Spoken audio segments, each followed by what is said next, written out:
Fala galera, como é que vocês estão? Hoje eu vou falar sobre o Coringa, então vem comigo!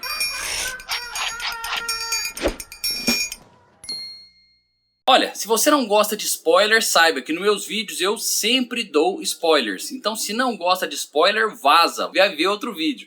E eu sempre dou spoiler. Esse novo Coringa com o Joaquin Phoenix, pra mim é o maior exemplo de que um filme não precisa ser fiel à obra original para ser um filme bom. A gente tem esses fãs, tanto de livros quanto de quadrinhos, que sempre tá falando lá, ah, no livro é diferente, ah, no gibi isso é diferente. Olha, e daí? O filme é bom? Isso aqui funciona no filme?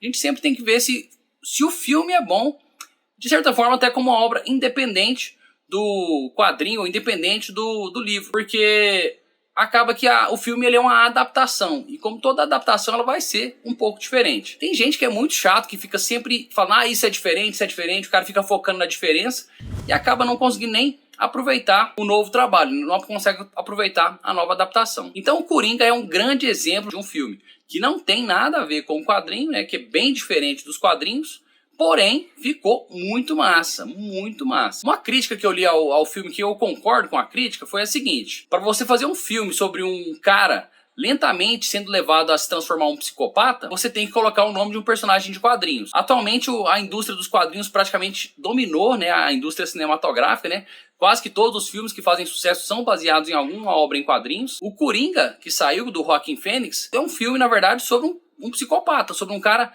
lentamente piorando a sua doença mental. E acaba ficando, de fato, completamente louco, vira um maníaco homicida, né?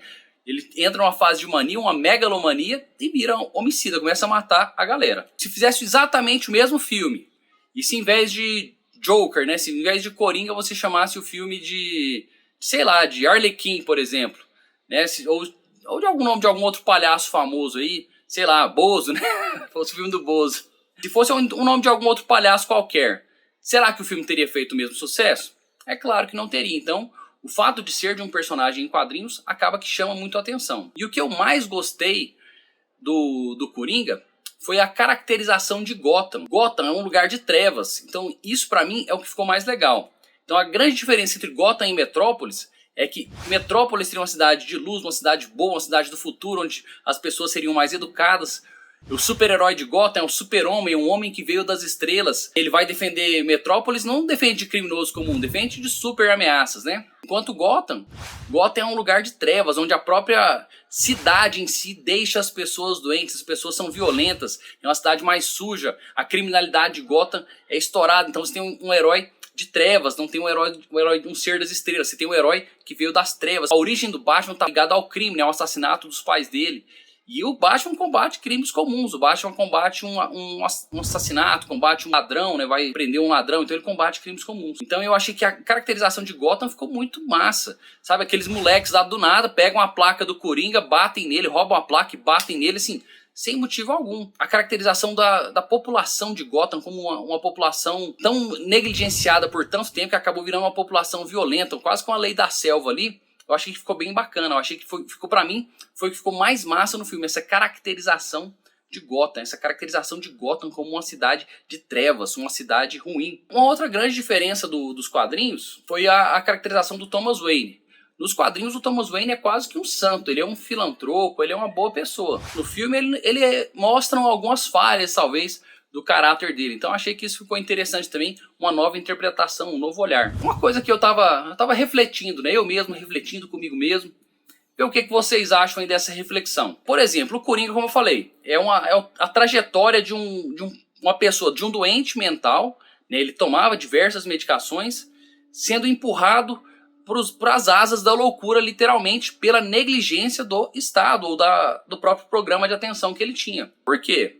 Você lembra que lá ele falava com aquela assistente social que conseguia as medicações dele, ele usava 7 tipos de medicação diferentes, e essas medicações param de chegar para ele. Obviamente tem o fator que ele já era um doente mental, já era negligenciado, a atenção que ele tinha era pequena. Quando as medicações dele param de chegar, a última conversa que ele tem, aquele programa ia ser interrompido por falta de verba, e as medicações dele param de chegar para ele. E ele para de usar os remédios que ele precisava tomar. Então esse foi o primeiro não, mas foi um dos fatores que levou o Coringa a se transformar no Coringa, a se transformar num maníaco homicida.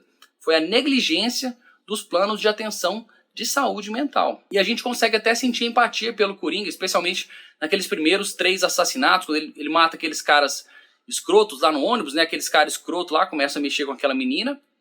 E o Coringa mata eles, assassina eles. A gente, de certa forma, até se sente meio que vingado, porque pensa que os caras eram filhos da puta. Mas se a gente for parar pra pensar, eles eram filhos da puta, talvez merecessem até uma surra, eu posso até concordar com isso, mas eles não mereciam ser assassinados, né? Não mereciam a morte por causa daquilo. Eu tava refletindo que a gente sente empatia pelo Coringa. A gente vê aquela caminhada dele em direção ao abismo, e às vezes consegue se identificar com uma coisa ou com outra coisa ali, sentindo empatia pelo personagem. Por mais que a gente não concorde com algumas ações que ele fez, né? Tanto que ninguém não, mas a minoria das pessoas tá saindo por aí disparando contra as pessoas aleatórias. A gente sente uma empatia pelo personagem. A gente sente que, de certa forma, aquele personagem atingiu uma maneira bizarra de redenção, se transformando no homicida, matando aquele cara em rede nacional de alguma maneira. A gente não se sente tão mal pelo cara que foi assassinado em rede nacional lá. Porém, na vida real, o nosso julgamento ele é bem diferente. Vamos citar o caso do Lázaro, que foi um caso que aconteceu mais recente, de um homicida que foi negligenciado pelo Estado. O Lázaro já tinha sido diagnosticado com doença mental na prisão.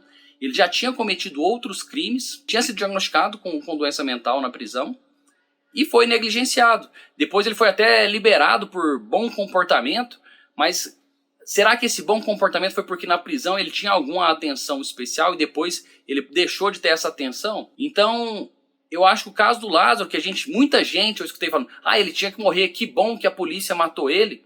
É um cara que é um paciente ou é um doente mental que foi negligenciado pelo Estado, foi negligenciado pelos programas de atenção do governo. E o Coringa, ele tem aquela frase, eu não lembro exatamente a frase, mas ele fala, quando você tem uma sociedade doente, sabe o que você consegue quando você tem uma sociedade doente, juntando com miséria, eu não lembro exatamente o que ele fala, e ele fala, você tem exatamente o que você merece, né? You get what you fucking deserve.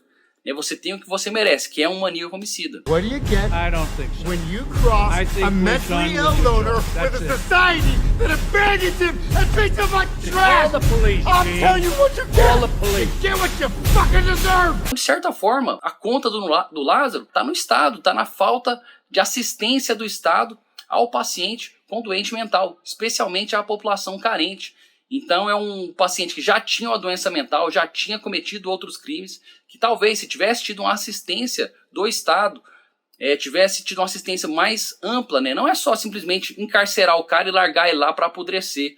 É uma assistência para você tentar melhorar essa doença mental dele. Nós não tivéssemos tido essa caçada, né? Tivesse tido essa caçada humana lá em Brasília, né? Lá no Distrito Federal. Por mais que você ache, pelo menos a polícia matou, resolveu esse problema. Resolveu o problema imediato do Lázaro, mas quantos Lázaros que não estão aí, que estão passando por esse problema agora na cadeia, né, e não estão sendo assistidos, e quantos Lázaros vão surgir no futuro? Eu lembro que teve uma vez que estavam fazendo uma reforma numa favela do Rio de Janeiro e descobriram 7 corpos emparedados lá na casa de, se eu não me engano, era a casa de um pintor, era uma pessoa normal, que ninguém sequer suspeitaria das mortes que ele cometeu, né, dos crimes que ele cometeu, se não fosse essa reforma aí que conseguiram descobrir esses corpos. Então eu acho que a gente tem que melhorar, eu acho que o Coringa é uma coisa pra gente ter um pouco mais de empatia com o paciente com doença mental, empatia com o criminoso que tem doença mental e está encarcerado e precisa de assistência. A gente tem que pensar que a cadeia não é simplesmente para você deixar as pessoas lá